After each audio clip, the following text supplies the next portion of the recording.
저는 쓰리피스 수학에서 총괄팀장을 맡고 있는 차재호라고 합니다. 만나서 반갑습니다. 어제 이제 저희가 이번에 여름방학 설명회를 이제 두 가지로 나눠서 진행을 했는데 저도 이제 이렇게 했던 거가 처음인 것 같아요. 원래는 이렇게 학년별로 나눠서 했었는데 어제는 이제 일반고 학부모님들 대상으로 이제 설명회를 좀 진행을 했고 오늘은 이제 특목자사고 학부모님들을 모시고 이제 설명회를 1시간에서 1시간 반 사이 정도를 진행을 해보려고 하는데 오늘 제가 드릴 말씀은 크게 이제 세 가지입니다. 첫 번째는 이제 2028 입시안이 발표가 다 됐죠. 혹시 다 보셨나요? 아직 안 보셨나요? 네. 2028 입시안이 발표가 됐는데 이제 그거와 관련해서 이제 5월달에 저희가 1차 설명회를 좀 대규모로 했었고 그 다음에 이제 어느 정도 저희도 이제 분석을 하고 입시안이 이제 어떤 식으로 될지 그래서 이제 특목고 학생들한테 유리한 입시 전형은 어떻게 진행이 될지 이제 그런 부분들을 좀 전달을 해드리고 그런 다음에 이제 어머님들이 제일 또 궁금해하시는 게 이제 여름방학 때 수학을 이제 어떤 식으로 해서 내신 관리라든가 이런 부분을 진행을 할 것인지 그리고 이제 2학년 학부모님들은 조금 이제 생각이 드실 것 같은데 이제 수능 관련해서도 슬슬 이제 좀 어느 정도 염두를 해두셔야죠. 이제 1년 반 정도가 남았기 때문에 그래서 이제 수능 관련해서는 어떤 식으로 이제 외고 국제고 특목고 친구들이 진행을 해야 되는지 그래서 이제 진행을 해보도록 하겠습니다. 그래서 첫 번째를 보시면은 저희가 이제 5월달에 이렇게 이제 설명회를 진행을 했었고요. 그래서 저희가 나름의 이제 분석을 한 자료는 2028 이후에 과연 이제 상위권 대학들이 학생들을 어떤 식으로 뽑을 거냐. 그래서 이제 내린 결론은 일단 11개 대학교를 저희가 분석을 했습니다. 이름 들어서 알만한 좋은 대학들. 그래서 서울대부터 시작을 해서 이제 중경외시 라인까지 해서 11개 대학을 이제 분석을 했는데 퍼센테이지는 지금 이런 식으로 되어 있어요. 근데 이제 대부분의 친구들이 여기 앉아 계신 분들이 전부 다 이제 외고 국제고 그리고 동상고 이렇게 학부모님들이시니까 우리 친구들 어디로 가야 될까요? 일단 교과는 될까요? 교과는 안 되죠. 네, 교과는 안 됩니다. 그러니까 지원을 못합니다. 이번에 바뀐 부분이 2028 입시에서는 아예 특목고 친구들은 교과 전형 자체를 지원하지 못하게 막아놓은 경우가 많기 때문에 그래서 교과 제외하고 나머지 이제 종합, 논술, 수능 이렇게 이제 세 가지 선택지 중에서 우리 친구들이 이제 대입 플랜을 좀 짜야 되는데 아무래도 이제 제일 관심이 높으신 부분이 이 부분이겠죠. 학생부 종합전형. 그래서 학생부 종합전형이 특목 자사고 친구들한테 유리하냐라고 말씀을 물어보시면 유리합니다. 유리하게 재편이 됐습니다. 그래서 이제 그 부분을 하나씩 좀 짚어드릴 건데 일단 첫 번째는 면접형이랑 서류형으로 나눠지는 게 학생부 종합전형의 특징입니다. 그리고 하나하나 모든 대학교들의 이제 입시안을 뜯어봐야 되는데 어머님들이 이제 그걸 하나하나 분석하시기가 쉽지가 않으시잖아요. 그래서 제가 이제 정리를 해보면 면접 전형이 확대가 됐다는 게 2028 대입에서의 가장 큰 특징입니다. 학종에서. 그러면 이따가 제가 면접 문제가 과연 어떤 게 나왔냐 요거까지도 제가 설명을 드릴 건데 면접 전형은 누구한테 유리할까요? 일반고랑 특목고 중에 누구한테 유리할까요? 특목고. 제가 말씀드릴게요. 면접 전형은요 면접 잘하는 학생이 유리합니다. 네. 왜 그런지 설명해 드릴게요. 그러니까 특목고 학생이라고 해서 무조건 면접 전형이 유리하다, 무조건 서류 전형이 유리하다 이거는 아닌 것 같아요. 이제 그거를 하나씩 설명을 드릴 건데 특목고 학생이어도 서류 100%를 가지고 충분히 학종에서도 합격할 수 있고요. 그 다음에 특목고 전형에서 면접 전형을 가지고 특목고 학생들이 유리한 점을 가져갈 수도 있습니다. 근데 그거를 결정하는 요소가 뭐냐? 바로 학생의 성향입니다. 네, 이제 그 부분을 보도록 하겠습니다. 그래서 이제 학생부 종합전형은 크게 세 가지 정도로 나눠볼 수가 있는데 첫 번째 같은 경우는 이제 추천형, 그 다음에 서류형, 면접형 이렇게 볼 수가 있고요. 추천형 같은 경우에는 아시다시피 일반고 친구들이 조금은 더 유리합니다. 내신 성적 반영되는 비용도 있고 그 다음에 뭐 아무래도 이제 학교에서 뭐 자기 추천 전형이라고 해서 이제 좀 일반고 학생들을 위해서 설계된 전형이 바로 추천형 전형이라고 생각하시면 되고, 특목자사고 전형에서 중요한 거는 이 두 가지입니다. 서류형과 면접형 이 두 개를 이제 중점적으로 좀 보셔야 되는데, 뭐 서류형이라고 해서 무조건 계열적 답이냐 그런 건 아니에요. 네, 학업 우수에도 서류형이 있고 뭐 면접형에도 이제 학업 우수가 있고 이런데, 그거를 이제 각 대학별로 보시면은 요게 오늘의 핵심입니다. 제가 어제 일반고 학생분들 대상으로 했을 때는 뭘 중점적으로 설명드렸냐면, 일반고 친구들은 교과 전형이 압도적으로 유리해졌어요. 지금 현재의 고2 친구들은. 왜냐면 특목고 학생들 지원 못하죠. 그리고 N수생들도 지원 못합니다. 오롯이 거기는 일반고 고3 학생들의 이제 전쟁터가 됐기 때문에 학생부 교과 전형은 이제 일반고 친구들만 하는 전형으로 바뀌었어요. 그러면 이제 학생부 종합 전형이 남았는데, 학생부 종합 전형은 다 들어옵니다. 다 들어와요. N수생도 들어오고요. 그 다음에 뭐 특목고 자사고 친구들도 들어오고, 그 다음에 일반고에서 좀 활동 열심히 한 친구들도 들어오고. 근데 대학교들은 이미 그 파일을 나눠 놨다는 게 입학 전형에서의 이제 핵심이라고 볼 수가 있는데, 첫 번째 제일 유명한 대학교들이죠. 서울대, 연대, 고대, 이렇게 세 가지를 좀 보도록 하겠습니다. 서울대, 연대, 고대 보시면 일단 서울대 같은 경우는 면접이 50%로 증가했습니다. 굉장히 면접이 많이 강화가 됐고요. 대신에 수능 최저가 없어졌어요. 수능 최저가 원래부터 없었고 이제 지역 균형도 없어졌고, 그래서 서울대 전형을 한마디로 말씀을 드리면 우리가 공부 잘하는 애들 알아서 뽑을 게입니다. 그렇기 때문에 자체적으로 평가 모델을 만들어 놨고 그에 걸맞는 어마어마하게 어려운 면접 문제가 나올 것으로 예상이 되고 있고, 그 다음 단계에서 이제 조금 주목해 봐야 되는 게 이 두 학교의 좀 행보가 많이 좀 갈라졌는데, 일단 하나씩 좀 설명을 드리면, 첫 번째 종합인재형이라는 게 있고 탐구인재형이 있습니다. 연대 같은 경우에. 그럼 종합인재형은 뭘로 뽑나요? 라고 보시면은 1단계에서 일단 4배수를 학생부로 뽑아요. 근데 여기서의 학생부는 당연히 정성평가입니다. 그래서 학생부 종합전형의 형태를 가지고 일단 4배수 인원을 먼저 선발을 합니다. 그런 다음에 2단계 전형에서 그 1단계 성적 70%와 면접이 30%가 들어가는데, 면접이 아무래도 저 4배수 인원 중에서는 학부를 결정하는 요소가 되겠죠. 근데 그러면서 동시에 여기가 중요한데, 연대가 수능 최저를 이제 발표를 했거든요. 2028이. 근데 볼까요? 인문계열입니다. 뭐 외국 국제고 친구들은 이제 인문계열이죠. 4개 영역 중에서 2개 합 4입니다. 근데 국어랑 수학 중에 하나는 반드시 포함이 돼야 돼요. 그러면 우리 친구들 수능 몇 과목 보죠? 5개죠. 국어, 수학, 영어, 통사, 통법. 이렇게 5개 보는데, 그 중에서 국어랑 수학 중에서 하나 선택하고 그 다음에 영어 뺐습니다. 영어는 따로 봅니다. 영어는 그냥 3등급 넘으면 됩니다. 수능에서.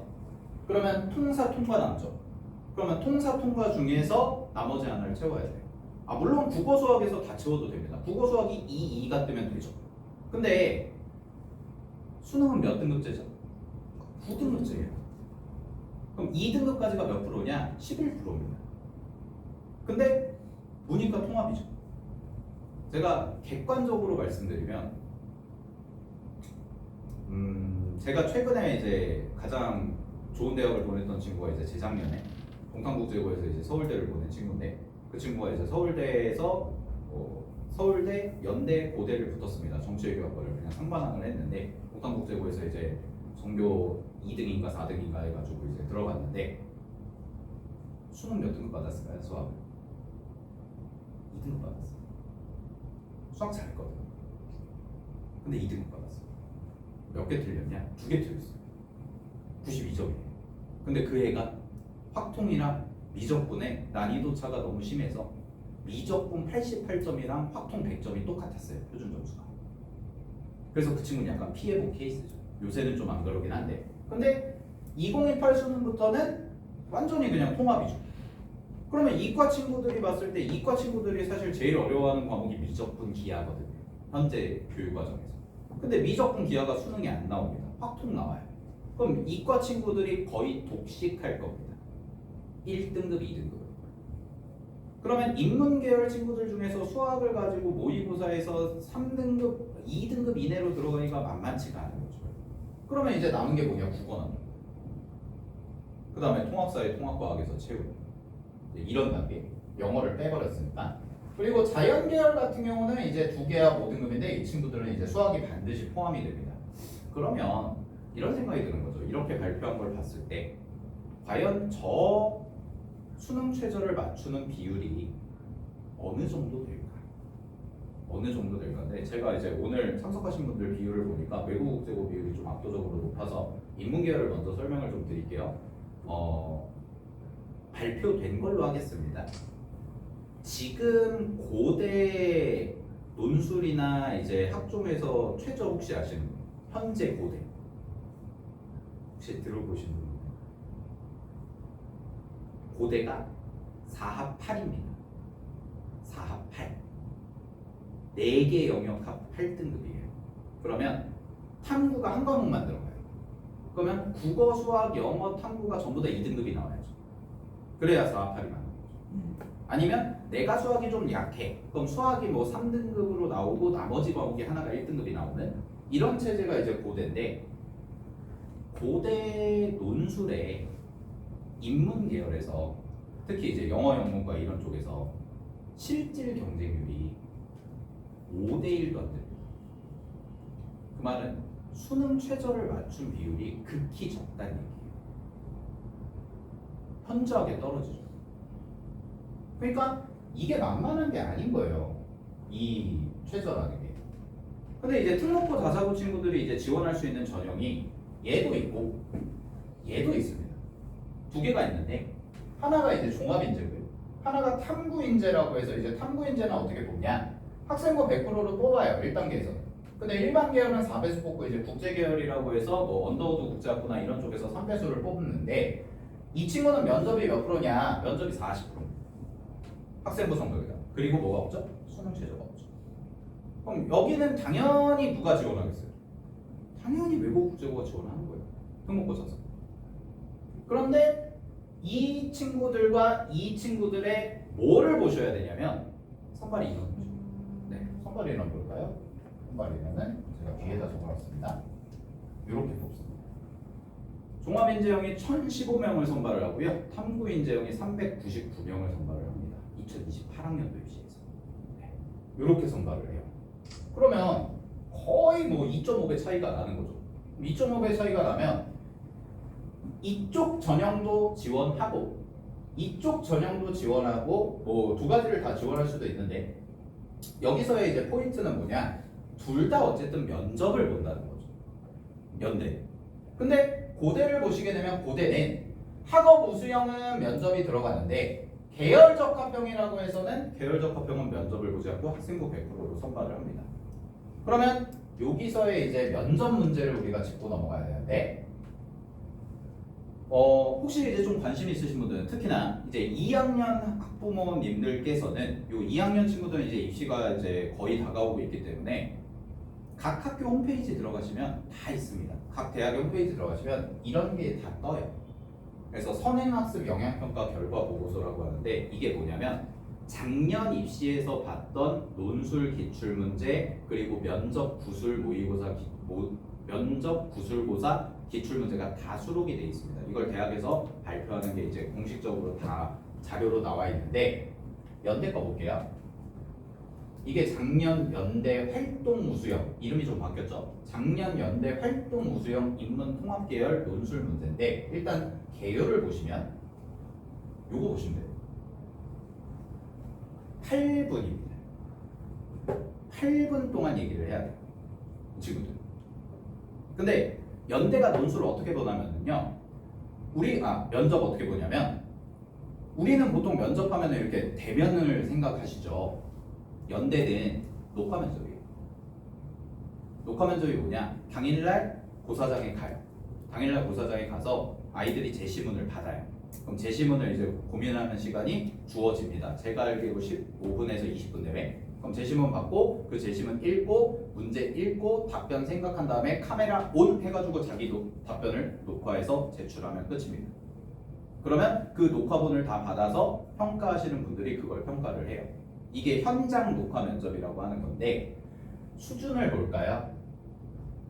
자, 이게 이제 문제입니다.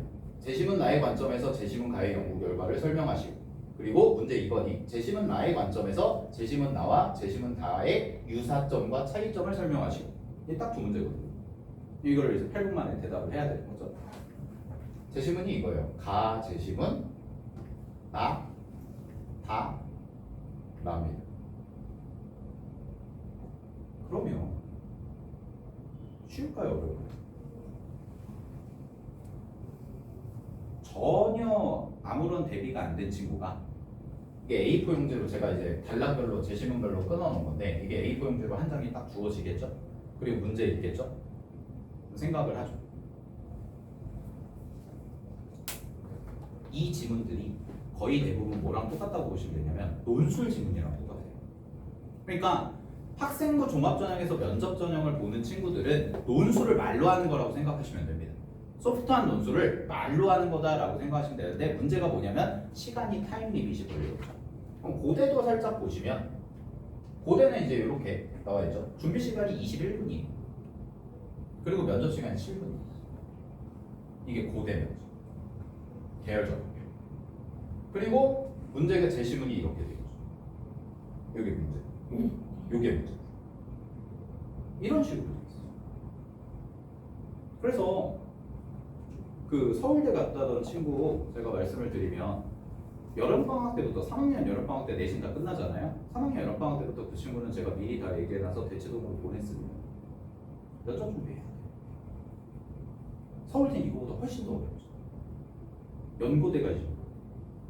그리고 이게 준비가 안 돼 있는 상태에서는 가서 한 번 딱 기회가 있는 거거든요. 한 번 딱 기회가 있는데 그거를 진짜 청산유수처럼 말하는 게 쉽지가 않죠. 그래서 제가 아까 도입부에서 말씀드렸던 게, 면접 전형은 누가 유리한가요? 라고 했을 때 면접 잘하는 친구들이 유리한 거예요. 이건 일반고와 특목고의 문제가 아닌 거예요. 근데 제가 여기다 조금만 첨언을 하면, 그래도 특목고가 유리합니다. 왜일까요? 왜일까요? 외고, 국제고 친구들은 이미 하고 있어요. 이걸. 어머님들 그 학회 뭐 이런 거 많이 하시죠? 학교에서. 학교에서 하는 게 이런 거예요. 그러니까 이런 부분에 대해서 고민을 하고 있는, 늘 고민을 하고 있는 친구들과 전혀 아무런 고민하지 않다가 갑자기 면접 준비를 해가지고 요 번개불에 콩고 먹듯이 해가지고 가는 친구랑은 분명히 수준 차이가 납니다. 이거는 논술 4반지보다 훨씬 더 수준 차이가 나요. 면접.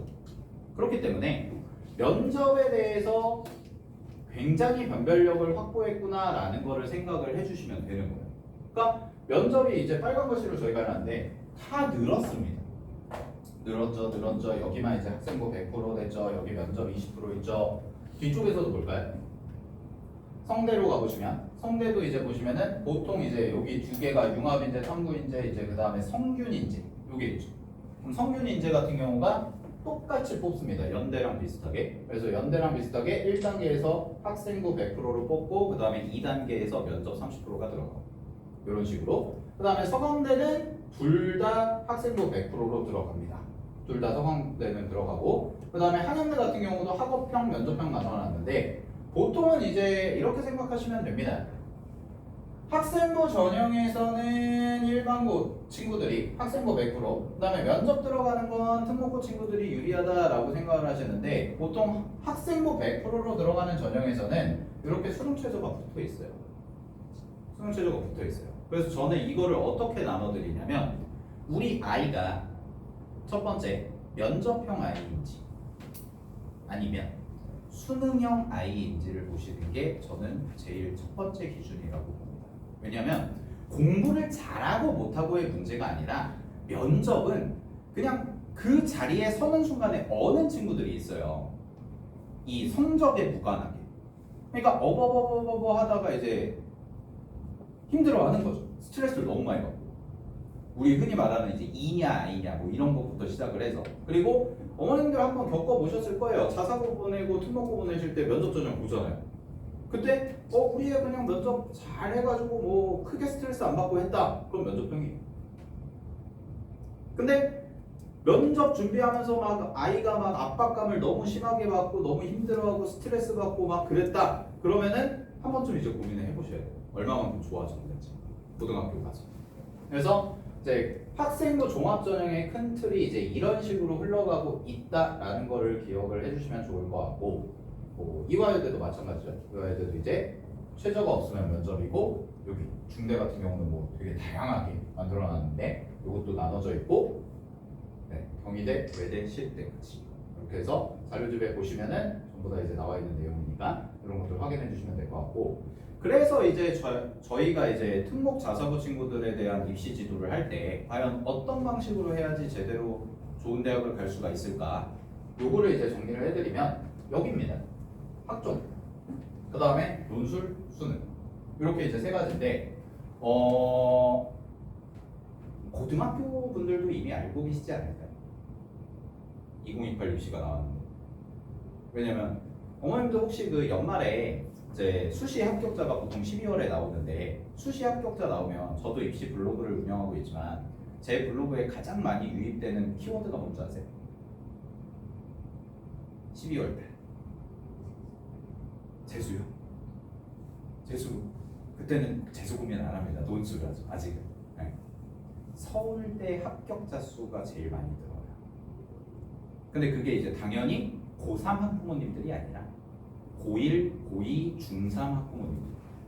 그래서 우리 애가 지금 동탄국제고를 지원을 희망하는데 동탄국제고 이번에 서울대 몇 명 받는지 이런 것들. 그게 조사기관에서 조사를 싹 해요. 그리고 서울대는 그게 국회에 보고해야 되는 의무사항이에요. 서울대만. 그러니까 연대 고대는 몰라요. 연대 고대는 몇 명 갔는지는 이제 학교 내부에서 이제 소문으로 돌고 하는 건데, 서울대는 그게 국회의원한테 제출하는 자료이기 때문에 뜹니다. 그러면 안양외고가 뭐 작년에 서울대를 몇 명 갔는지, 동탄국제고가 서울대를 몇 명 갔는지, 동성고가 서울대를 몇 명 갔는지, 그 다음에 수시로 갔는지 정시로 갔는지, 재학생인지 졸업생인지 이런 게 떠요. 그러면은 이제 그걸 보고 뭐 예비고1 학부모님들은 이제 학교를 결정하시거나, 아니면 예비고 3되는 이제 입시를 치러야 되는 학부모님들은 이제 뭐 안도를 하시거나 걱정을 하시거나 그런 거죠. 왜냐하면 수시로 서울대를 많이 보낸다는 건 그 학교의 수시 역량이 뛰어나다는 얘기거든요. 이거는 학생부 종합전형이 처음 시작할 때부터의 그냥 불문율입니다. 근데 서울대에 정시를 많이 보내는 학교들은 학생의 역량이 뛰어난 거죠. 그거의 대표적인 학교가 어디냐? 화성고예요. 화성고는 작년에 서울대를 44명을 보냈거든요. 네, 서울대 대박 터졌어요. 근데 수시가 3명이에요. 정시가 41명. 근데 외고 자료들 보시면은, 외고나 국제고 자료들 보시면 안양외고 작년에 제가 알기로 13명인가 12명, 이게 정확히 기억이 안 나는데 작년이랑 재작년이 헷갈리는데 정시가 1명 있을까 말까. 다 수시예요. 외고 거의 대부분 90% 이상이 다 수시예요. 서울대 합격하는 비율이. 그러면 고등학교들은, 특히 외고 국제고는 거기에 못 매달고 있어요. 우리 학교에서 수시 해가지고 서울대 몇 명 보내나, 이게 지표가 되거든요. 그 다음에 이과형 학교들, 동산고라든가 화성고라든가 세마고라든가 뭐 아니면은 저 밑에 북일고라든가 이런 학교들은 애들이 정시로 잘 집중해서 갈 수 있게, 소수의 수시 인원만 제외하고는 정시를 잘 해가지고 대학을 갈 수 있게 그런 인프라를 구축해놓고 그런 프로그램을 많이 해놓고 거기에다가 이제 지원을 해주는 거죠. 이게 약간 차이가 있다고 보시면 돼요. 그래서 어머님들이 이제 체크하셔야 될 겁니다. 이제 슬슬 체크하셔야 될 건데, 첫 번째, 우리 아이가 이제 흔히 말하는 상위권 11개 대학을 가고 싶다. 그러면 이제 외고 국제고는 제일 좋은 방법, 수시로 가는 거죠. 그 다음에 동상고 같은 경우는 제일 좋은 방법, 수시 가면 제일 좋은데 수시가 경쟁이 치열하니 정시 쪽도 같이 보면서 논술까지 생각하는, 이렇게 나눠볼 수가 있는데, 일단 첫 번째, 수시로 가고 싶어요. 그럼 당연히 탄탄한 내신 성적이 있으면 좋죠. 근데 제가 여기 써놨죠. 중요한 게 뭐냐? 단순히 뭐 등급이 야 너 몇 등급 나왔어? 너 몇 등 뭐 이번에 2등급 나왔어? 3등급 나왔어? 1등급 나왔어? 이게 아니에요. 제일 중요한 게 뭐냐? 제가 두 가지 말씀드릴게요. 첫 번째는 그 학교 내에서의 상대적 위치. 요게 중요하고요. 그 다음에 두 번째가 뭐냐? 성취도가 중요해졌습니다. 성취도가 뭐죠? A, B, C, D 절대평가죠. 그 절대평가와 관련해서 말씀을 좀 잠깐 먼저 드릴게요. 2등급 인원인데 내신 2등급이 10%부터 34%죠. 그래서 이제 제가 이걸 계산을 해봤어요. 과연 이 안에 몇 명이나 있을까? 근데 106,800명이 있습니다. 이게 어떻게 계산한 거냐면 현재 고2 친구들이 44만 5천 명 정도 돼요. 출생자 수가. 그거의 24%. 그러면 전국에 있는 2등급이라는 인원은 이 안에서 이제 묶이는 거죠. 그럼 이 안에서 이제 묶이는데 자, 특목 자사고로 줄여볼게요. 특목 자사고 비율이 그냥 우리 계산하기 편하게 전국에 10% 된다고 계산을 해볼게요. 그럼 전국에 10% 되면 여기서 공 하나 떼면 되죠. 1680명입니다. 1680명이 뭐 동탄국제고, 안양외고, 과천외고, 뭐 수원외고 이런 친구들이 그냥 뭘로 묶여 있는 거예요? 2로 묶여 있는 거예요. 그럼 대학교에서 어떻게 해야죠? 변별해야죠. 대학교에서 변별해야 돼요. 그래서 이 2등급 안에 A와 B가 같이 섞여 있는 거예요. 같이 섞여 있는데 지금 교육과정이 개정되면서 가장 큰 변화는 예전에는 표준 편차가 있었는데 이게 이제 개정 전이고요. 개정되고 나서는 표준 편차가 사라지고 요게 들어가죠. 성취도별 분포비. 근데 어제 제가 교과 전형 설명드릴 때는 일반고 친구들한테 교과 전형 설명드릴 때는 이 부분에 대해서 굉장히 중요하게 설명드렸거든요. 근데 외고, 국제고, 동산고, 뭐 자사고는 이거 크게 중요하지가 않습니다. 이유를 설명드릴게요. 수행평가 비중이 압도적으로 높아서 그렇습니다. 이게 일반고랑 비교해 보시면 되는데 제가 이거를 이제 일반고 기준으로 계산을 한 겁니다.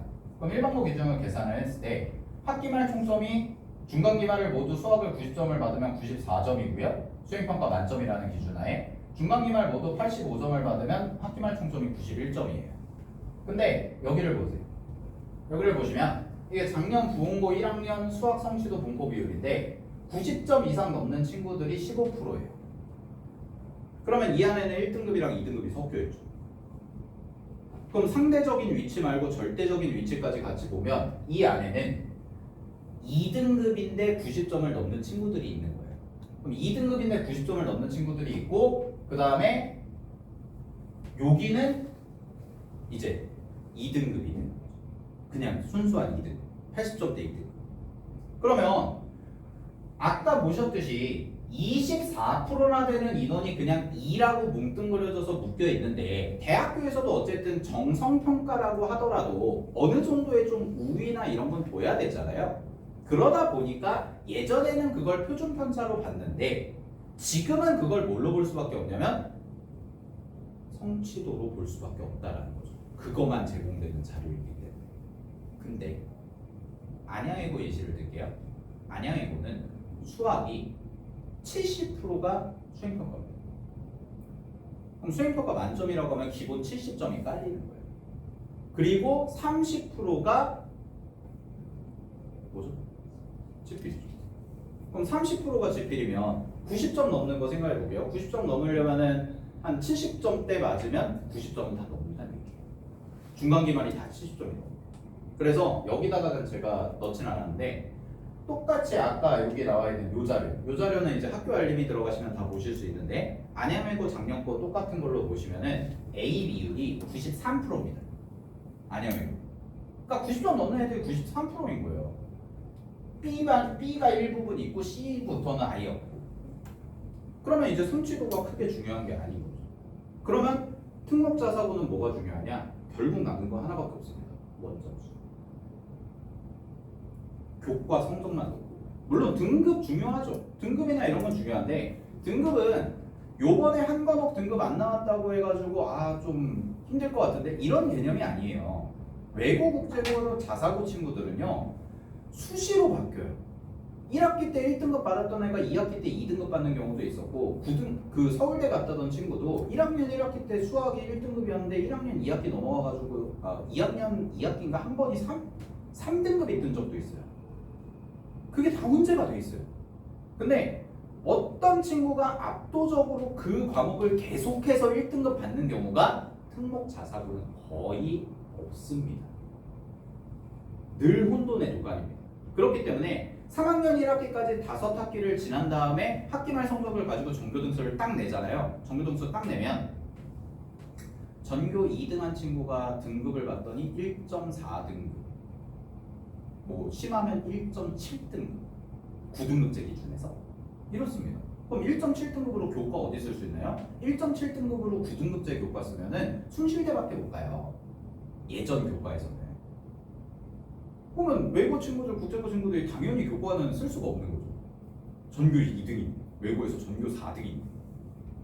그러니까 어머님들이 아이들이랑 좀 있다 보면 어머님들도 스트레스를 받죠. 내신 성적 가지고. 그리고 근데 혼내시는 부분이 뭐냐면 등급이거든요. 결국 제일 심플하잖아요. 등급이. 야, 너 몇 등급이야? 2등급 나왔어. 3등급 나왔어. 근데 이 스펙트럼이 넓어졌을수록 우리 친구가 몇 등급에 있는지를 주목하는 게 아니라 이 몇 등급 안에서 뭐 예를 들어서 2등급이 나왔어요. 그럼 2등급 앞에서 머리를 하고 있는지 꼬리를 하고 있는지를 같이 보셔야 된다.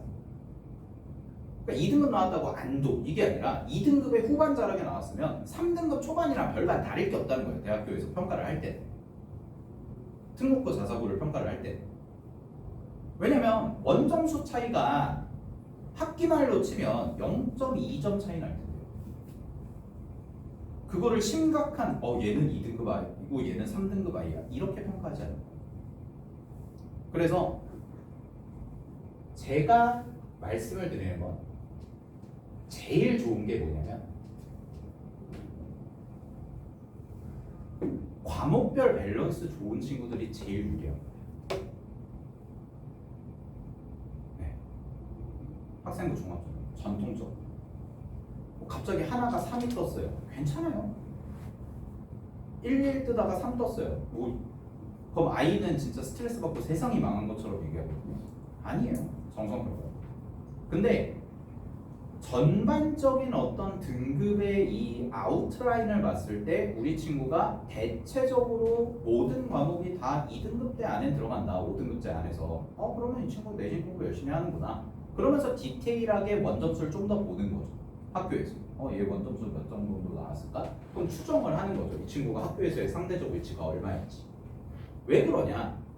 저희 때도 그랬는데 제 소개를 하는 거군요. 저는 경기학을 나왔거든요. 근데 저희 때도 그랬는데 제가 2005년에 입학을 했는데 벌써 이제 20년 전이죠. 그때도 수시에서는 일반고 파이랑 특목고 파이가 나눠져 있었어요. 저희 때도. 근데 저희 때는 더 심했죠. 아예 그냥 특목고 친구들은 여기, 외고 친구들은 여기, 영재고 친구들은 여기. 지금도 근데 나눠져 있어요. 그러면 특목고 자사고 친구들이 경쟁하는 건 누구냐? 같은 특목고 자사고랑 경쟁합니다. 일반고랑 경쟁하지 않아요. 그래서 제가 상대적 위치를 중요하다고 말씀드립니다. 일반고에서 서울대 뽑을 애를 특목고에서 뽑는다? 거의 없어요. 그냥 일반고에서 서울대 뽑는 파이가 있고 특목고에서 특목고를 뽑는 파이가 있는 거예요. 그거를 생각을 하시면 돼요. 그래서 우리 친구가 지금 다니는 학교에서 어느 정도의 상대적 위치에 있는지 전과목 통틀어서 그런 다음에 다른 학교들이랑 비교해 봤을 때 이제 다른 외고들, 다른 국제고들, 그리고 뭐 다른 자사고들 이런 친구들이 경쟁자인 거죠. 그 부분을 이제 생각하셔야 되고 그렇기 때문에 각 고등학교들에서도 당연히 생리고 관리에 신경을 쓸 수밖에 없습니다. 외고, 국제고, 특목고.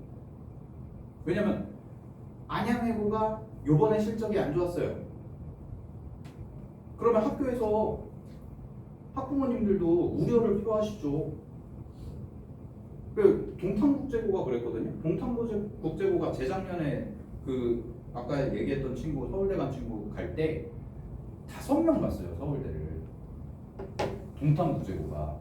근데 그 전년도에 몇 명 갔냐? 16명 갔어요. 난리가 난 거죠. 어떻게 된 거예요? 근데 그 해에 반대되는 케이스가 누구였냐면 고양국제고인데 고양국제고가 동탄국제고 5명 갈 때 서울대 18명 보냈어요. 그러니까 그 안에서 싸우는 거예요. 그 안에서. 그러니까 학교에서 정말 공들여가지고 신경 써서 쓰실 겁니다. 특목고 자사고 외고는. 그러니까 어머님들이 크게 막 너무 신경 쓰시지 않으셔도 학교에서 알아서 그 사이클이 돌아가고 있을 거예요. 어머님들이랑 학생분들은 뭐 체크하시면 되냐면 혹시나 내가 했던 것 중에서 누락된 부분이 없나? 뭐 요 정도.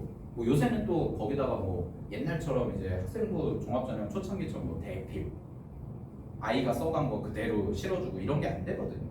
특히 특목고 시장.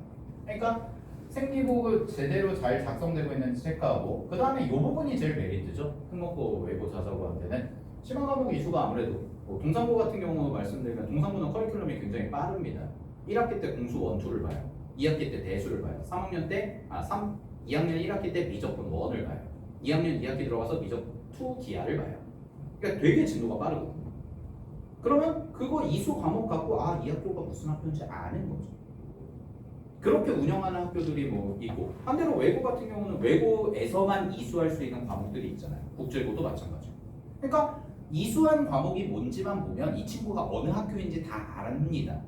그렇기 때문에 심화 과목 이수의 메리트는 뭐 당연히 이제 진학이 되어 있는 상태니까 보시면 되고 저는 이 부분을 좀 주목하는데 학교 활동 하는 거 아이들이 되게 스트레스 받아하거든요. 힘들다고 스트레스도 받고 근데 거기에서 하는 것들이 결국은 나중에 면접 전형할 때의 자산이 됩니다.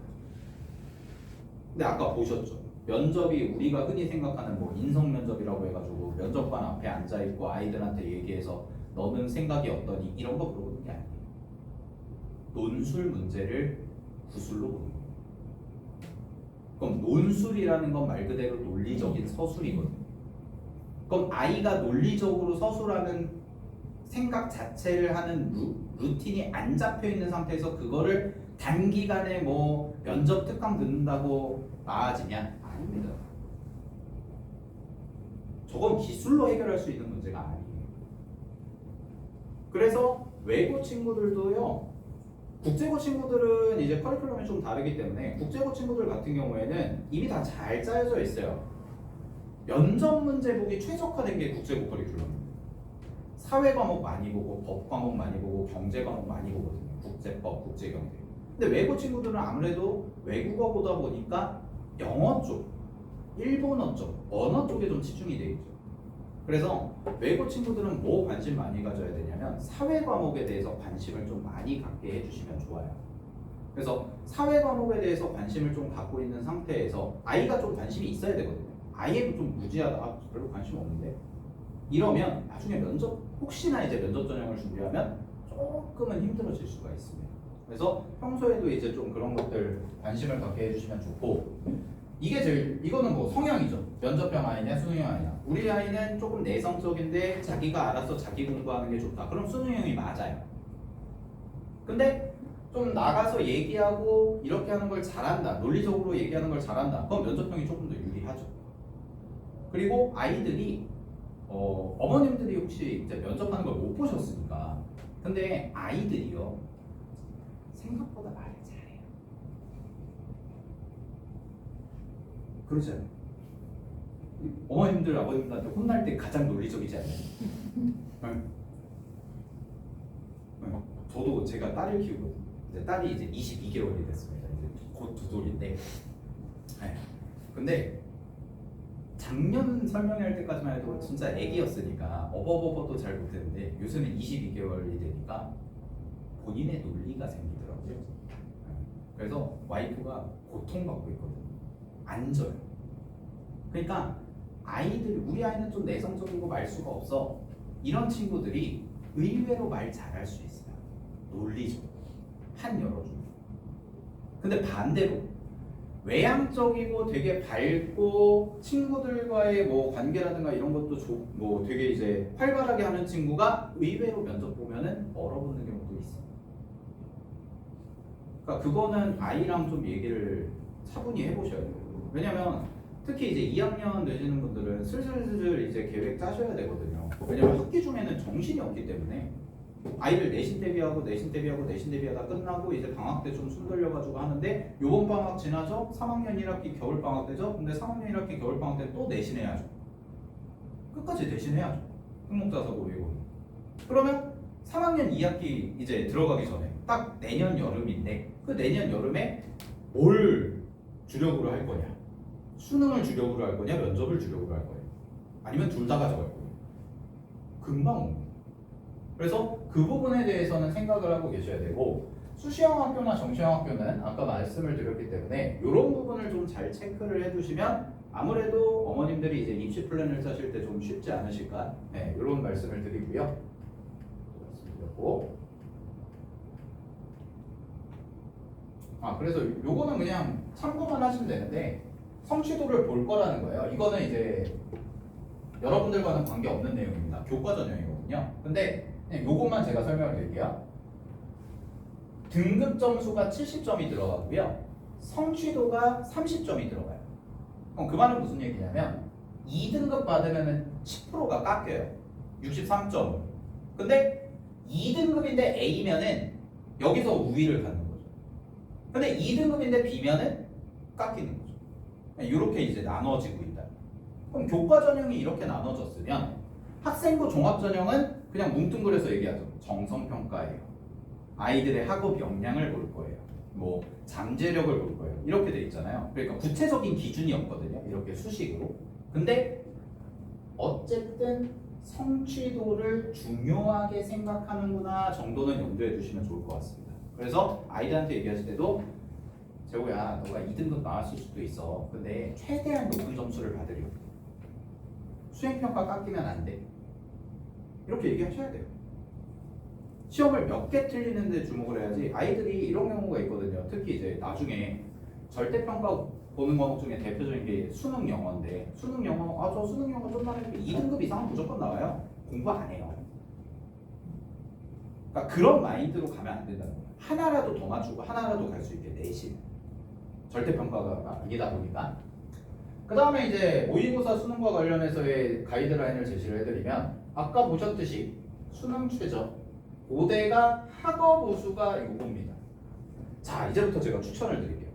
우리 아이가 공부는 좀 하는데 굉장히 소심하고 면접을 뚫을 것 같지 않다.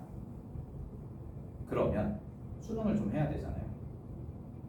근데 수능을 좀 해야 되면 요 종합인재 전형에서 수능 최저를 맞추고 생기부랑 물론 면접은 봅니다. 연고대는 둘 다 면접은 봐요. 유일하게 안 보는 게 이제 고대 계열적합이죠. 고대 계열적합은 근데 정말 생기부 전쟁터가 될 겁니다. 학생부 100%이기 때문에 거기.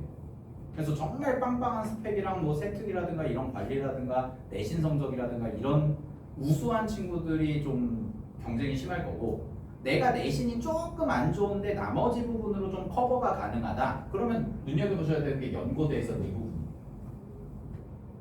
근데 저 학생부 전형으로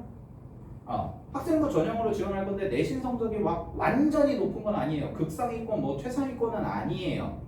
중상위권 정도 돼요. 근데 모의고사 성적이 좋아요. 그러면 인문계열, 외고 국제거든요. 학업 우수형 붙을 확률이 매우 높습니다. 4학부입니다. 4학부. 근데 탐구 한 과목 봅니다. 그 말은 무슨 얘기냐면 3, 1 나와도 1 중에 하나만 본다는 얘기예요. 통합사회, 통합과학. 그러면 어머님들 자 보세요. 그냥 머릿속에 그림을 그려보세요. 국어, 수학, 통합과학, 통합사회죠. 통합과학, 통합사회 언제 보죠? 근데 수능 언제 보죠? 3학년. 그럼 우리 친구들 통합과학, 통합사회, 수능 공부하려면 언제 해야 돼요? 3학년 1학기 내신 끝나고 지금 이 시기에 해야 돼요. 그때부터 부랴부랴 다시 통합과학, 통합사회 수능 공부를 해야 돼요. 그리고 수학 아까 말씀드렸죠. 인문계열 친구들은 수학에서 2등급 받기가 진짜 어려워요. 쉽지가 않아요. 9등급 제하에서 2등급이니까. 그 다음에 국어. 국어는 이거는 제가 그냥 자신 있게 말씀드릴 수 있습니다. 국어는 수능 날까지 불안한 과목이 국어입니다. 왜냐면 1교시고요. 국어 난이도가 천차만별이에요. 그냥 하나 예시를 들어드리면 최근에 봤던 평가원 모의고사가 6월 평가원, 고3 6월 평가원 모의고사인데 그 1등급 컷이 96점입니다. 1등급 커트라인. 근데 3월 달에 봤던 모의고사 1등급 커트라인이 71점입니다. 어마어마하죠. 그러니까 국어는 늘 롤러코스터예요. 아이들이 제일 힘들어하고 제일 스트레스 받는 게 뭐냐면 3학년 2학기 요때 돼서 수능 공부 진짜 본격적으로 할 때 제일 스트레스 받는 게 뭐냐면 국어 수능 성적이에요. 내신이 잘 나왔어. 그래도 수능이 흔들릴 수 있다. 당일날. 그러니까 여기서 잘 챙겨야 되는데 고대를 쓴다고 해볼게요. 그럼 4학구가 어떻게 만들어져야 되냐? 얘네 둘 중 하나라는 거죠. 그러면 국어, 수학, 영어가 적어도 3등급, 3등급, 2등급 안에 들어가야 한 과목이 1등급 나왔을 때 9등급을 딱 맞출 수가 있는 거죠. 근데 이게 쉽지가 않아요. 시간이 없어요. 시간. 아이들. 이게 저희 애는 국어, 영어 잘해가지고 국어, 영어는 모의고사 보면 늘 1등급 나와요. 그 고3 되면 바뀝니다. 요번에 영어 보셨죠? 작년 수능 보셨죠? 작년 수능 영어 맨날 98점 받던 애가 88점 받고 그랬어요. 이게 1등급에서의 변동폭은 커요. 국어도 마찬가지예요. 그리고 수학도 경쟁자들이 너무 치열하죠. 그러니까 수능 최저를 맞출 어느 정도 이제 모의고사 성적이 잘 잡혀 있다. 그러면은 특목고 친구들한테 제가 봤을 때는 학업 수영은 진짜 좋은 기회예요. 우리 친구들 이것만 맞춘다. 특히 인문계 이거 맞추는 친구들이 극히 적을 거거든요. 그리고 종합인재도 마찬가지고요. 얘는 이제 과목을 지정해놨기 때문에 영어를 제외한 과목을 지정해놨기 때문에 그러니까 보험이 빠진 거죠. 그럼 나머지 과목에서 이제 채워야 되겠죠. 그래서 수능 최저에 관련해서도 이제 염두에 두셔야 되고, 근데 우리 친구가 수능에 대해서 좀 자신감이 있다. 그러면은 적극적으로 지원을 해야죠. 내신 성적이 조금 안 좋아도 지원할 수가 있다. 기회를 볼 수가 있다. 그리고 이제 수학과 관련해서 이제 말씀을 드리면, 저는 이제 두 가지를 이제 제시를 해드릴 건데, 첫 번째 외국국제고에서의 수학을 다루는 방법과 그 다음에 이과형 자사고, 동산고라든가 그 다음에 화성고라든가 인근 지역에 있는 학교들 중에 수학이 좀 다릅니다. 접근 방식이 다른데, 일단은 뭐 이 친구 얘기를 해드리면 외국 수학 내신이 9등급이었거든요. 9등급제에서 9등급. 이제 2년 만에 이제 수능 1등급을 받은 거예요. 어떻게 공부를 했냐? 보시면 아실 텐데 작은 글씨죠. 좀 오래되긴 했죠. 수학 여기 보시면은 수학이 이제 9등급 47점 받았었네요. 47점. 제 얘기입니다. 제 겁니다. 네. 여기서부터가 좀 세배 차이 나지 않나요? 10가? 네. 공통수학 원도 아니고. 네, 제 거예요. 네, 제 거. 저도 몰랐는데 이제 제 거 긁어온 건데 제가 이제 보면 저도 깜짝 놀랐어요. 어마어마하죠. 9, 8, 5, 2. 아, 제가 제일 좋아했던 건 사회였거든요. 저는 그래서 사회는 늘 1, 2등급이 나왔는데 나머지 뭐 영어 9 뭐 이랬는데 네. 제가 외고 국제고 특목고 친구들 관련해서는 진짜 할 말이 많아요. 저는 왜 그러냐면 제가 외고를 나와서 그랬을 수도 있고 그 외고를 들어간 게 저는 시험 보고 들어갔거든요. 국영수 시험을 보고 들어갔는데 지필평가를 보고 그래서 저희 때는 이제 외고 가려고 하면 국영수를 다 잘했어요. 수능처럼 보고 들어갔어요. 근데 이제 갔는데 그때는 뭐 지역 제한도 없었죠. 지역 제한도 없으니까 제 친구들 지금도 만나는 고등학교 친구들이 전부 다 어디 사냐면 서울 살아요. 대치도, 강남. 제가 나온 학교가 이제 기숙학교였다 보니까 기숙사가 있잖아요.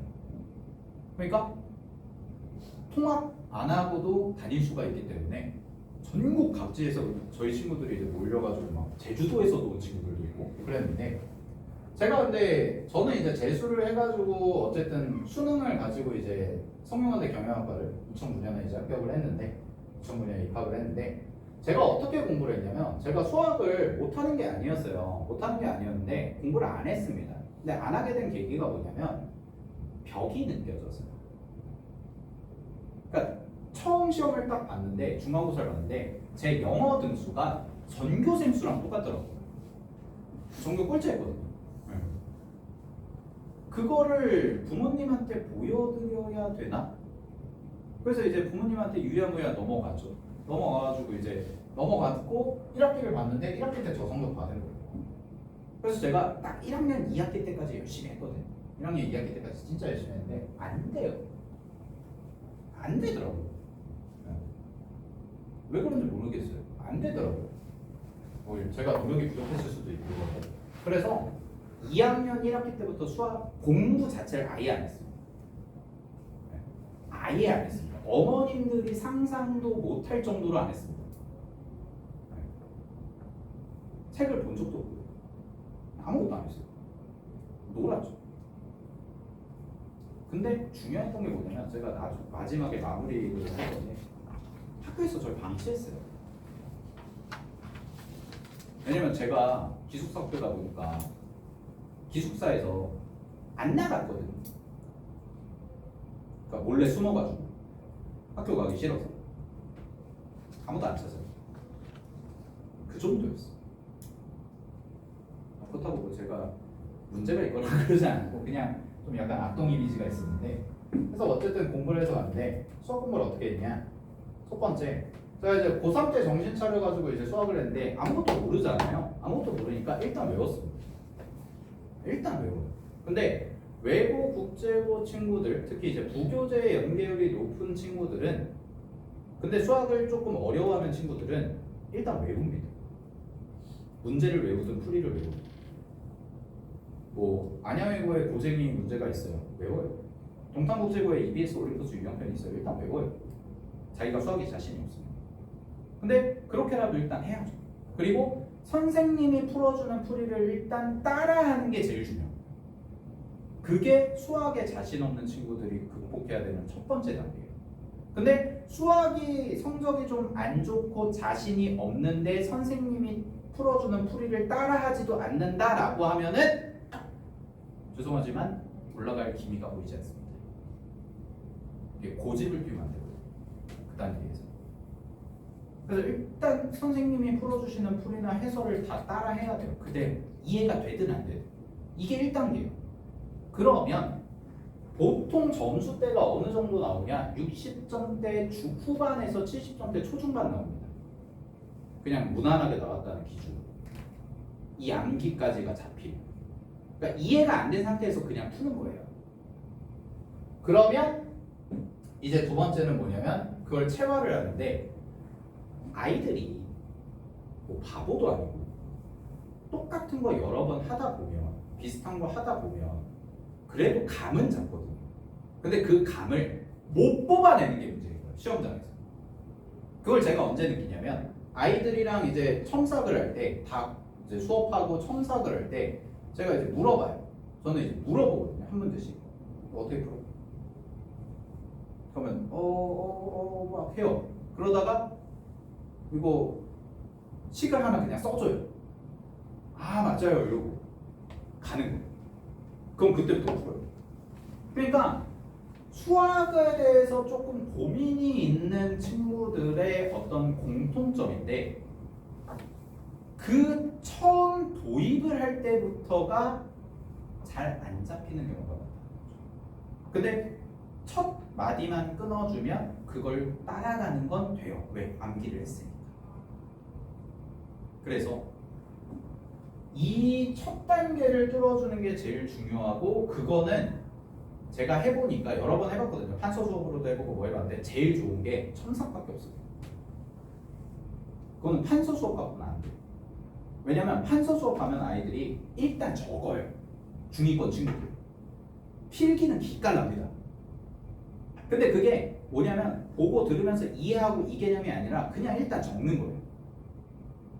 근데 복습을 하잖아요. 그럼 자기가 적은 거를 읽으면서 뭔지 몰라요.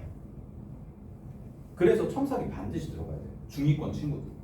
근데 그게 깨우쳐져 있는 친구들은 기본적으로 학교 내신에서 80점 정도 이상은 충분히 나옵니다. 그냥 평균적으로. 그리고 제일 마지막 단계가 이건데 요거는 이제 1등급을 위한다는 거죠. 내신 1등급, 수능 1등급. 그럼 이거는 뭐냐면 처음 보는 문제도 풀 수 있는 정도까지의 실력이 돼야 돼요. 그래서 제가 이제 경험을 했던 건 뭐냐면 저는 일단 다 외웠거든요. 저는 이제 기출을 다 외웠어요. 모의고사 기출을 다 외우고 기출 문제를 보고 이렇게 하는 거다라는 거를 외웠어요. 그리고 저는 근데 과외를 받거나 그러진 않았거든요. 그럼 이 체화를 어떻게 했냐? 제가 첨삭을 말씀드렸잖아요. 근데 저희 시절에 정말 기가 막히게 가르치는 윤강 강사 선생님이 한 분 계셨거든요. 지금은 은퇴하셨는데. 그래서 그분 강의를 보고 제가 그걸 깨우쳤습니다. 이거 나오면 이거다. A 나오면 B다. 이제 강의 스타일이 그러시거든요. 이제 그걸 보고 제가 깨우쳤어요. 그때. 근데 혼자 깨우치다 보니까 아무래도 시행착오나 이런 게 있었죠. 그리고 나머지 단계에서 이거는 개인이 해줘야 돼요. 개인이 하면서 계속 지속적으로 피드백되고 여기서부터는 솔직히 이제 그냥 판서 수업으로 충분히 가능합니다. 별다른 피드백이 없어요. 이미 1등급 이상이 되는 애들은 판서 수업으로 새로운 거를 보여주고 알려주면 우리 친구들이 다 잘 따라합니다. 그래서 이제 1등급으로 가는 건데 지금 이제 자제분들이 어느 단계에 있는지까지는 뭐 개별적으로 다 다르기 때문에 그거는 이제 어머님들이 이제 아실 겁니다. 어머님들이 이제 아실 텐데 이런 식으로 가면 어느 정도 1등급에 가까워질 수 있다. 이게 이제 가장 기본적인 틀이고요. 그래서 이제 뭐 요거는 이제 수능과 관련한 거라서 크게 이제 준비를 하고 요것만 이제 보시면 되는데 대수랑 미적원이 되게 어려워질 겁니다. 수능에서도. 네, 지금도 어려운데 굉장히 어려워질 거고 이게 이제 반영이 됐죠. 반영이 된 게 일단 요거를 먼저 보여드릴게요. 기말고사를 최근에 이제 안양외고 같은 경우는 1학년 친구들이 이번에 봤고 그 다음에 2학년 친구들은 다음 주 월요일 날 보고요. 그 다음에 동탄국제고는 시험이 끝났고 네, 그리고 하다 보니까 근데 학교들의 특징입니다. 뭐냐면 동산고도 끝났는데 고2 과정으로 넘어가니까요. 이게 개정 첫 해잖아요. 고2 친구들은 고2 과정으로 넘어가니까 그냥 문제가 다 수능이에요. 작년보다 더 심해요. 더 심해졌어요. 근데 이게 왜 그럴까를 곰곰이 고민해봤거든요. 뭐 그래서 이제 일반고 중에 이과 쪽 비율이 높거나 아니면은 특목 자사고 친구들 이런 친구들은 이과형 자사고 친구들은 와 시험 진짜 어렵습니다. 요번 기말고사 장난 아니에요. 부흥고가 그저께인가 봤는데 1등급 컷이 70점대 나온 것 같아요. 네, 10% 컷이 그 정도예요. 5개 틀려도 1등급 나와. 근데 왜 그러냐? 아까 보셨죠? 수능 최저가 중요해져요. 수능 최저가. 그러면 수능을 어쨌든 학교에서도 대비를 해줘야 돼요. 근데 수능 수업을 할 틈이 없죠. 내신이 워낙 과목들도 다양해지고 이제는 전부 다 상대평가로 바뀌었기 때문에 3학년 1학기 때까지 전부 다 상대평가가 되잖아요. 주요 과목들은. 그러다 보니까 수능형 내신이 점점 세지고 있는 거예요. 그래서 상위권 친구들 같은 경우에 너네 내신만 보는 거 아니고 수능도 준비해야 되니까 수능에 대해서도 공부 좀 해라. 그래서 뭘 시키냐면 EBS 시킵니다. 네, 학교에서 제일 만만한 게 EBS죠. EBS 수능강 수능 완성. 이거는 뭐 공적인 교재이기 때문에 여기서 어마어마하게 많이 출제가 됐습니다. 뭐 일반고에서도 부흥고, 배공고 뭐 이런 데들 아예 EBS 교재를 부교재로 채택하는 학교가 엄청 많이 늘어요. 그렇기 때문에 각각의 학교를 이제 말씀을 드리면 일단 외고국제고는 부교재 중심으로 여전히 출제할 겁니다. 이번에 1학년 안양외고 1학년 친구들 시험 봤는데 부교재에서 무려 17문제가 이렇게 돼서 나왔습니다. 총 23문제 중에 거의 똑같이 나온 문제가 뭐 한 10문제가 나왔고요. 그러니까 부교재 중심으로 출제가 돼요. 그러니까 학교 부교재는 기본으로 완벽하게 학습을 해야 되고 그 다음에 2학년으로 넘어가면서 이거는 1학년 때는 솔직히 신경 안 쓰셔도 돼요. 1학년 때는 공수터까지는 그냥 열심히 이제 부교재 중심으로 해서 내신 최대한 성적 올리고 기본기 닦는 데 중요하게 생각하시면 되는데 수능에 대한 반영 의지가 뭐냐면 2학년 시험이 되면서부터는 학종 또한 수능 최소가 늘었죠. 그럼 연고대도 많이 보내야죠. 서울대도 많이 보내지만 그럼 연고대도 보내야 되고 또 기타 등등의 주요 상위권 대학 보내야 되잖아요. 그러면 이제 수학 공부를 아이들한테 좀 할 수 있게 유도를 하는 거죠. 아이들. 그리고 뭐 이제는 과목의 밸런스 자체도 문제가 되지 않는 게 어쨌든 대수, 미적원, 확통 문과 친구들은 이거 3개만 하면 되니까 2학년 친구들 그게 내신이면서 동시에 수능이 되기 때문에 그래서 이제 그렇게 가는 거고 그 다음에 수능 직접 출제 범위인 대수, 미적, 확통의 수능형 내신의 출제 가능성이 높아질 겁니다. 그래서 2학년이 되면 단순하게 좀 부교재에서 복사 붙여넣기로 내는 형태를 뛰어넘어서 조금 더 어렵게 출제될 가능성이 있다라는 거는 조금 생각을 하셔야 되고요. 학교에서도 이런 거를 이제 염두에 두고 있고 그 다음에 이제 동상고 같은 케이스를 말씀을 드리면 동상고 같은 케이스는 학교에서 주는 문제 학교에서 프린트를 주거든요. 동상고가 학교 프린트는 점수 주는 문제예요. 이건 틀리면 안 되는 문제입니다. 그러면 학교에서 주는 문제는 당연히 맞아야 되고 그 다음에 중요한 게 뭐냐 결국 1등급이냐 2등급이냐 3등급이냐를 가르는 건 여기입니다. 근데 이게 되게 어려워요. 한 4문제에서 5문제 정도 어렵게 되거든요. 이과형 학교들은 그 4-5문제가 진짜 어렵게 됩니다. 그리고 뭔가 뭐 학교에서 좋은 걸 가지고 푼 게 아니라 그냥 전부 다 외부 문제예요. 수학. 그러면 그 얘기는 무슨 얘기냐면 너네 어차피 학종도 준비하고 내신도 준비하지만 그러면서 동시에 니네 수능에 주력해서 해라. 2학년 친구들아. 그래서 1학년 때 시험의 난이도와 2학년 때 시험의 난이도를 제가 말씀을 드릴게요. 1학년과 2학년을 비교했을 때 대체적으로 대부분의 학교들이 1학년 시험이 훨씬 쉽습니다. 그냥 객관적으로. 그리고 2학년 1학기 넘어오면서부터 확 올라가요. 왜냐하면 수능 형태로 되기 때문에. 그래서 수능 형태로 냈을 때 가장 쥐약인 친구들이 누구냐면 아까 말씀드린 문제를 외워서 푸는 친구, 풀이 과정을 암기해서 푸는 친구.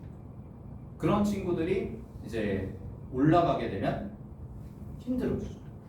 되게 어려움을 많이 겪습니다. 시험에서 이제 그런 케이스들이 많기 때문에 그렇고요. 그래서 이제 외고 국제고 친구들 같은 경우에는 내신은 이제 1등급 근접한 친구들 상위권 같은 경우에는 1등급 유지하면서 기본적으로 이제 혹은 2등급 초반이면 이제 1등급으로 갈 수 있게 이렇게 이제 진행하는 게 좋고 그리고 수능에서 이제 수학 영역의 변수를 제거하는 건데 저 말이 무슨 말이냐면 폭망하는 경우를 제외해야죠.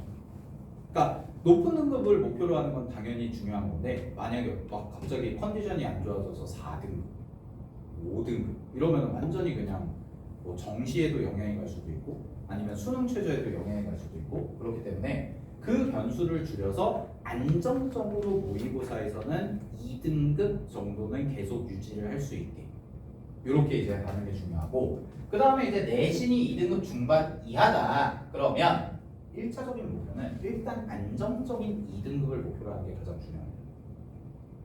그래서 확실하게 맞출 거 확실하게 맞추고 그 다음에 버릴 거 버리고 근데 아까도 말씀드렸죠. 모든 학습은 다 합니다. 저희가 다 시켜요. 안양고 친구들 다 시켰습니다. 근데 어떤 친구는 시험을 잘 보고 어떤 친구는 시험이 안 나오죠. 그러면 거의 대부분의 문제가 뭐냐면 개인적인 문제인 경우가 많아요. 그걸 찾아서 자꾸 개선을 해줘야 돼요. 그래서 제가 첨삭의 중요성을 굉장히 강조를 드린 거고 뭐냐면 똑같은 콘텐츠로 똑같이 반복시키고 똑같이 수업하고 교재를 했는데 어떤 친구는 성적이 잘 나오고 어떤 친구는 성적이 안 나와요. 그럼 그걸 과연 역량의 차이라고 할 거냐? 역량의 차이는 아무도 모르는 문제를 가지고 모의고사를 가지고 풀었을 때 점수 차이가 나는 게 역량의 차이죠. 그러면 문제점이 있습니다. 뭔가 학습에서의 문제점 이런 것들을 빠르게 차원에서 보완하고 뭐 시험만 가면은 얼어붙는다든가 아니면은 뭐 계산 실수가 잦다든가 아니면은 이제 문제가 막히면 그 순간부터 블랙아웃이 된다든가 이런 친구들이 많기 때문에 그런 경우에 대해서 좀 보완을 해줘야 되고요. 그 다음에 이제 자사고 같은 경우는 그냥 내신이고 수능이고 수능까지도 완벽하게 가야 되고 그리고 제일 중요한 게 이제 여기죠. 커리큘럼이 좀 빠르기 때문에 좀 타이트하게 이제 빠르게 진행을 해서 가는 게 가장 중요하고 자사고 친구들은 수학은 1등급이 무조건 나와야 된다고 생각을 하셔야 돼요. 특히 모의고사. 내지 말고 모의고사. 왜냐면 학교에서 그렇게 가고 있어요. 이과 쪽 자사고들. 그래서 아까도 보셨죠? 하성고 친구들이 44명이 서울대를 갔다고. 잘해요. 잘하는데 학교에서 해주는 거는 많진 않다고 해요. 뭐 아이들이 그냥 공부하는 거예요. 공부 열심히 하고 뭐 3학년 되면 대치동 다니고 이제 뭐 과학 거기 대부분이 이제 메디컬 쪽 생각하고 하니까 그렇게 이제 진행이 되는 거죠. 그렇고 이제 여름방학 때는 저희가 이제 썸머스쿨 프로그램이 있고요. 그 다음에 이제 썸머스쿨 프로그램은 학원 홈페이지에도 굉장히 좀 자세하게 저희가 써놨고 이제 어제도 좀 더 자세하게 설명을 드렸는데 큰 틀을 이제 말씀을 드리면 정규반, 특강, 라이브러리 이렇게 세 가지가 일단 보셔야 되고 어머님들한테 좀 강조를 드릴 부분이 정규반 같은 경우인데 하나씩 좀 말씀을 드리면 안양이고 1학년 같은 경우는 이제 고쟁이반 지금도 이제 운영을 하고 있고 다만 이제 이틀로 늘립니다. 제가 이제 고쟁이 담당하고 있는데 안양이고 1학년을 담당하고 있는데 저희 친구들이 지금 수업을 어떻게 하냐면 토요일 날 저녁에 4시간을 판서 수업을 하고요. 그 다음에 각자 개별적으로 수요일 아니면 목요일 날 와서 저한테 첨삭을 받아요. 학기 중에는. 그렇게 2시간씩. 그래서 그때 2시간 수업할 때는 보통 한두 명 정도씩 해가지고 그룹과의 형태로 1대1로 한 첨삭을 하고 그리고 테스트도 보고 이렇게 진행을 하는데 방학 때는 이제 어떻게 하냐면 방학 때는 진도를 좀 많이 해놔야 되거든요. 그래서 수요일, 토요일 오후 6시부터 10시까지 4시간씩 2번 수업을 합니다. 4시간씩 2번 수업을 진행을 하고 클리닉은 이제 별도로 진행을 하고요. 그래서 공수2 개념 완성이랑 그 다음에 고쟁이를 1회독을 할 건데 고쟁이를 전부 다 하는 건 아니고요. 왜냐면 이제 공수2 양이 많기 때문에 스텝 1은 전범위를 다 할 거고요. 스텝 2는 중간고사 범위까지만 진행을 할 겁니다. 여름방학 때. 그래서 그렇게 이제 진행을 하고 그 다음에 고쟁이 변형 문제를 매주 이제 복수 테스트로 진행을 할 거고 교재는 이제 개념 교재로 EBS 올림포스랑 그 다음에 고쟁이 진행해서 4주 안에 공수2 한 바퀴를 이제 돌리고 그런 다음에 바로 2학기 내신 대비로 들어가는 게 이제 1학년 커리큘럼이고요. 그 다음에 2학년 친구들은 고쟁이반을 저희가 2학기 때 개강합니다. 근데 이유를 말씀드릴게요. 고쟁이반은 2학기 때 개강을 할 건데 프로그램은 아까 학기 중 프로그램과 똑같습니다. 4시간 수업하고요. 판서 수업 4시간 진행하고 하루는 이제 개별 첨삭 해가지고 진행을 할 건데 학기 중에는 미적분 원이 편차가 제일 심해요. 우리 친구들. 그러니까 미적분 원이라는 과목이 대수나 이런 거에 비하면 아이들의 개념 완성도라든가 숙련도라든가 이게 천차만별이거든요. 그래서 방학 때 빠르게 4주 동안 본인 실력에 맞는 데 가서 미적원을 빠르게 반복을 한 다음에 그런 다음에 학기 개강하자마자 2학기 개강하자마자 바로 내신 대비 들어가서 이제 고쟁이반으로 그대로 편성이 돼서 안양이고 2학년 친구들은 이렇게 진행이 되고 동탄국제고 2학년 친구들도 마찬가지입니다. 마찬가지로 이제 여름학기 이후에 8월 중순에 저희가 2학기 내신을 개강할 건데 미적원을 진짜 방학 때 많이 해놔야 돼요. 미적원. 그래서 여유가 되면 본인이 뭐 미적원 많이 해놔서 이제 확통까지도 해놓고 싶어요 하면 이렇게 2개 듣는 걸 추천을 드리는데 저는 이제 외고나 국제고 친구들은 이과 가는 게 아니기 때문에 어차피 이제 2학년 친구들 같은 경우에 남은 과목이 딱 2개 남았거든요. 미적원이랑 확통. 이렇게 2개가 남았기 때문에 2학년 친구들은 그래서 여름방학 때는 미적원에만 집중해서 진짜 미적원을 정말 열심히 하는 게 좀 훨씬 더 중요하다고 보고 그게 나중에 수능까지도 자산이 될 겁니다. 확통 3학년 때 해도 돼요. 겨울방학 때. 그래서 미적원의 공부량을 정말 많이 가져가시고 본인 실력에 맞게 해놓은 다음에 그런 다음에 학기 중탕 넘어가서는 이제 학교 컨텐츠에 맞춰서 진행을 하는 이런 형태로 이제 저희가 2학년 친구들은 진행을 할 거고, 그 다음에 이제 동산고 친구들 같은 경우는 동산고는 커리큘럼이 좀 특이해서 1학년 친구들은 저희가 대수반을 이제 개강을 합니다. 이제 완전히 달라지기 때문에. 그래서 18일 날 개강을 똑같이 하고요. 화요일, 토요일에 이제 수업을 진행을 합니다. 그래서 동산고반 같은 경우는 이제 모의고사 기출 위주로 제가 수업을 진행을 할 거고, 그 다음에 심화 개념, 그 다음에 모의고사 기출 해서 만약에 대수가 하나도 안 돼 있다라고 하시면은 수업 듣기가 힘드실 겁니다. 동산고 친구들 같은 경우에. 그래서 동산고 친구들은 혹시나 이제 대수가 아예 안 돼 있는 경우라면 이제 여름방학 때 대수를 빨리 돌린 다음에, 그런 다음에 이제 요것도 이제 학기 중에도 계속 진행이 되는데, 이렇게 이제 커리큘럼이 짜여져 있다는 거. 네, 요거를 말씀드리고요. 그다음에 이제 썸머 관련해서 요거는 이제 뭐 제가 했던 거고 교재 샘플이나 이런 것도 앞에 있는데, 제가 이거를 하게 된 계기가 있어요. 우리 안양이고 1학년 친구도 하면서 뭐냐면 애들이 시간이 너무 없어. 학원을 못 오죠. 학기 중에 거의. 그러니까 하나씩 그래서 뭐 노트라든가 제가 고쟁이 문제를 하나씩 다 찍었거든요. 스텝으로 한 문제씩 다 잘라서. 그래서 775번 몰라. 그럼 775번 보게. 네, 유튜브에서 보게. 그리고 안 되는 것도 질문하고. 학기 중에 이렇게 이제 계속 했고, 뭐 교재도 하고, 뭐 어머님들한테 이렇게 해가지고 우리 친구 어느 정도 했는지 뭐 이런 것들 보내드리고 했고, 마무리를 해드리면 그런 것 같아요. 이제 뭐 특강이고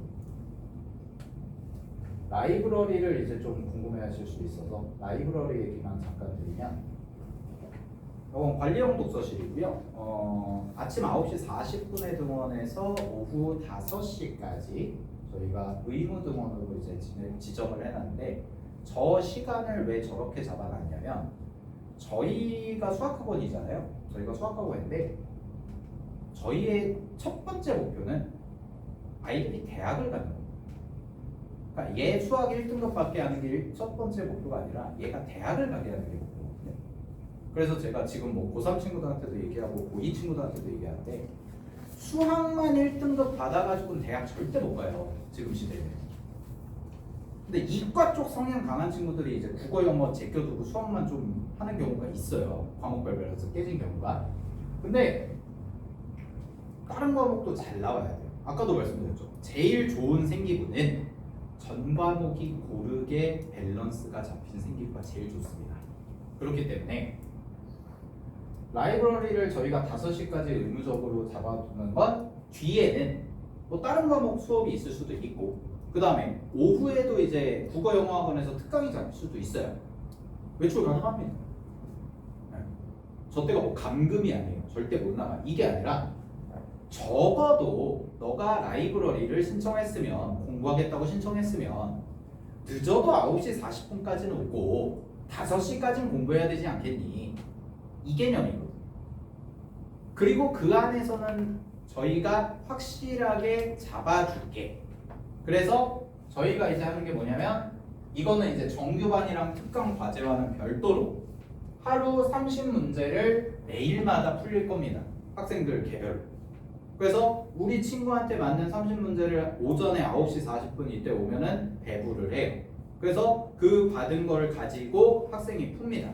그러면 선생님한테 제출하고, 그 선생님한테 제출한 거를 가지고 저희가 채점하고 피드백하고 오답 정리까지 하고, 그러고 끝. 그게 월화수목금 매일 이루어질 거예요. 이거는 작년 썸머 때도 있고요, 올해 윈터 때도 있고, 아이들의 반응이 좋습니다. 왜냐면 약간 그런 게 있어요. 할 거 빨리 치워버리잖아요. 그래서 처음에 와서 첫날 와서 30문제 풀 때는 4시간 걸렸던 친구가 마지막에 거의 끝자락 가니까 1시간 반 만에 끝내와요. 뭐 물론 숙달된 것도 있긴 하지만. 근데 어쨌든 그거에 대해서 차곡차곡 쌓이면 뭐 그냥 산술적으로 계산해봐도 매일 30문제씩 주 5일 풀면 150문제죠. 그럼 150문제 3주 하면 450문제. 그럼 450문제면 어떤 정도의 양이냐면, 쌩이 보통 1000문제거든요. 그 앞에 자질구레한 거 빼고 그 1000문제의 절반이면 중간고사가 오죠. 그냥 중간고사 범위 끝내는 거예요. 정규 수업 숙제랑 별도, 특강 숙제랑 별도. 네. 그래서 그거에 대해서는 저희가 확실하게 관리를 해드리고 아침에 오픈을 하는 건 여기 7시라고 되어 있는데 7시 반부터 평일에 아침 7시 반부터 오후 10시까지 개방이 되어 있고요. 관리 선생님은 늘 상주하시고 그 다음에 월요일부터 금요일까지 저녁 시간 6시부터 10시까지는 수학 질문 담당하시는 선생님도 같이 상주를 하십니다.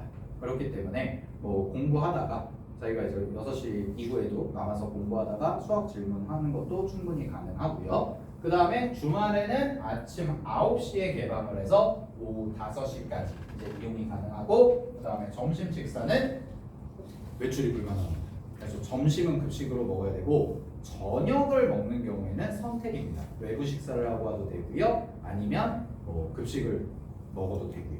네, 그래서 이렇게 진행이 되는 게 관리학년 알고리고요. 그래서 마지막으로 당부드리는 게 되게 힘들어요. 저도 힘들었는데 등록자사고 제가 1학년 때 진짜 힘들었거든요. 쉽지가 않아요. 그러니까 아이들이 가서 부푼 꿈을 안고 가져오거든요. 외고 가는데 뭐 가기 싫은데 이런 경우는 별로 없거든요.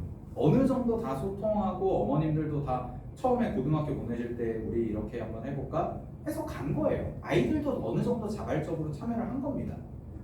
근데 막상 가보니까 정신이 없어요. 정신. 근데 이제 주변에서 뭐라고 하냐, 뭐 5등급제로 바뀌면 뭐 어떻다, 내신이 뭐 중요하다, 뭐 2등급 나오면 뭐 한다, 자퇴해야 된다, 뭐 이런 얘기 막 나오잖아요. 언론에서도. 그럼 어머님들도 불안해지시죠. 어머님들도 불안해지시죠. 왜? 잘 모르시니까 어머님들도. 어머님들이 뭐 어머님들도 어머님들 생업이 있고 아버님들도 아버님들 생업이 있으실 텐데 그거를 뭐 모든 사이트를 다 돌아보면서 하시기가 쉽지가 않으시잖아요. 그러니까 이제 주변에서 들리는 말만 가지고 막 얘기를 하시죠. 그럼 아이들이 이제 봤을 때 성적표 딱 나오고 하면은 애들이 진짜 듣고 싶었던 건 이런 거예요. 그러니까 제가 지금까지 봐왔던 외고 친구들 중에서 국제고 친구들 중에서 자사고 친구들 중에서 공부를 안 하고자 하는 친구들은 없었어요. 단 한 명. 일반권이 있어요. 네, 있어요. 진짜. 저희가 읍소예요. 제발 해주겠니? 이러면서 하는 친구도 있는데 적어도 특목자사고를 본인이 지원해서 본인이 그 전형을 뚫고 들어간 친구들 중에서는 안 하려고 하는 친구는 없다고요. 다만 모를 수 있고 바쁠 수 있고 뭐 아니면 다른 뭐 어떤 문제점이 있을 수도 있죠. 체력이 약할 수도 있고 네. 아니면 교우 관계가 힘들었을 수도 있고 있습니다. 있는데 중요한 거는 이제 이런 시행착오를 겪고 아이들한테 제가 하고 제가 뭐 시험 봤을 때 저는 아이들한테 뭐 시험 보고 나서 뭐 점수 이제 다 받아보는데 점수 받았을 때 너 왜 이렇게 했어? 이런 적이 한 번도 없거든요. 나중에 분석을 할 때는 제가 객관적으로 냉철하게 해줘야 되는 건 맞지만 아이들이 감정이 다치면 안 되거든요. 특히 특목자사고 친구들은. 그래서 제가 이제 했던 게 생각보다 아이들이 강해요. 집에서는 어떨지 모르겠는데 근데 많이 꽁꽁 숨겨놓은 친구들이 좀 많아요. 제가 겪어본 특목고 친구들 조금 이제 다 얘기하지 않아요.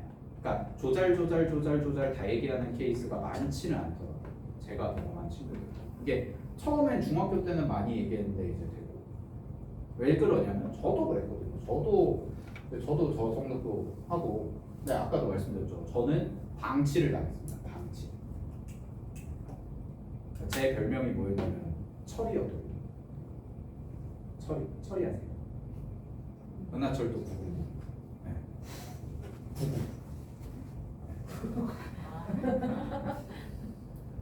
그 별명 누가 지어준 줄 아세요? 학교죠.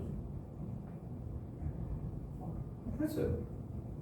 뭐 지금이야 이제 웃으면서 얘기하고 그것도 수업 시간. 근데 뭐 그 소리가 원망하거나 그런 건 아니고 그냥 제가 제 스스로 이제 하다가 마음의 문을 닫았던 것 같아요. 그러다 이제 좀 어떤 계기가 있었고 이제 좋은 또 스승님 만나가지고 이제 해서 재수할 때는 이제 전 재수학원 다닐 때는 되게 재밌게 다녔거든요. 네, 선생님 잘 만나가지고 다녔었는데 그래서 제가 당부드릴 건 이겁니다. 아이들 잘 하고 있고요, 열심히 하고 있고 제가 봤던 아이들은 믿어주시고 잘 들어주시고 근데 하나의 확실한 거는 어머님들도 많이 하셔야 돼요. 특목고에서 그러니까 아이들은 되게 분위기에 많이 휩쓸려요. 특목고 친구들은 되게 휩쓸리니까 어머님들, 아버님들이 얘기 많이 들어주시고 그러면 좋은데 그러면서 동시에 중심도 좀 잡아주시면 아이들이 그래도 좋은 방향으로 가지 않을까. 그래서 뭐 저도 잘 갔거든요. 잘 갔죠. 첫째.